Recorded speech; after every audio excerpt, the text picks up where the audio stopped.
Hello students, in our previous videos we have discussed about the chapter number 12th and we have discussed about sound and shadow and how we see things, how we can see things. Today we will discuss about the next topic of this chapter and this is force and energy. Force means bal or energy means urja. Today we will discuss this chapter in detail or I will explain you this topic in Hindi. When you push a toy car, जब हम किसी भी toy car को push करते हैं, धक्का देते हैं या धकेलते हैं, इट मूव्स, ये क्या करती है, अपनी जगह से हिल जाती है. When you push the door it open, जब हम डोर को धक्का देते हैं तो ये क्या हो जाता है, खुल जाता है. और जब हम इसे पुल करते हैं मतलब खींचते हैं तो ये बंद हो जाता है. पुश का मीनिंग होता है धक्का देना किसी चीज़ को और पुल का मीनिंग होता है खींचना किसी चीज़ को. Things move when we pull or push them, चीज़ें कब मूव होती हैं, कब हिलती हैं अपनी जगह से, जब या तो हम उसे पुश करते हैं, धकेलते हैं, या जब हम उन्हें पुल करते हैं, खींचते हैं. This pull or push is called force. इस धकेलना या खींचना को हम क्या कहते हैं, फोर्स कहते हैं, बल कहते हैं.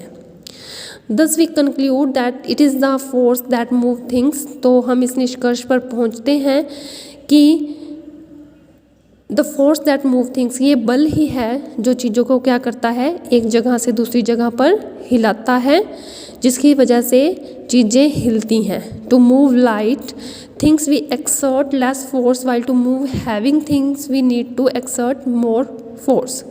तो टू मूव लाइट थिंग्स मतलब जो हल्की चीज़ें होती हैं, लाइट थिंग्स मतलब हल्की चीज़ें होती हैं, उसके लिए हमें क्या करना पड़ता है, कम जोर लगाना. एक्सर्ट मीन्स होता है जोर लगाना किसी भी चीज़ को धकेलते वक्त. तो ये तो हमें पता है कि हम अपनी रेगुलर लाइफ में भी अगर हम किसी हल्की चीज़ को उठाते हैं तो हमें कम बल लगाना पड़ता है, और जब हम किसी भारी चीज़ को उठाते हैं तो हमें ज़्यादा बल लगाना पड़ता है.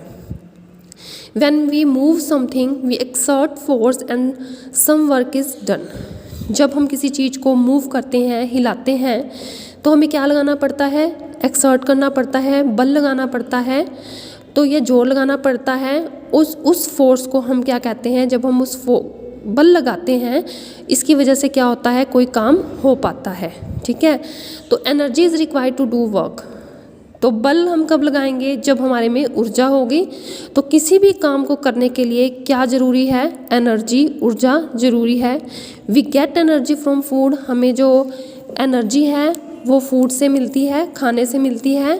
Machines doing work need energy and they get it from fuel like petrol, diesel and batteries. तो हमें एनर्जी कहाँ से मिलती है, खाने से मिलती हैं. और जो मशीन्स हैं उन्हें भी एनर्जी की ज़रूरत होती है, लेकिन उन्हें वो एनर्जी कहाँ से मिलती है, उनका खाना क्या होता है, मशीन्स किस चीज़ पर चलती हैं, फ्यूल पर चलती हैं, ईंधन पर, जैसे पेट्रोल है, डीजल है या बैटरीज है. जैसे हम बाइक चलाते हैं तो वो किस पे चलती हैं, पेट्रोल पे. गाड़ियाँ हैं पेट्रोल या डीजल पर.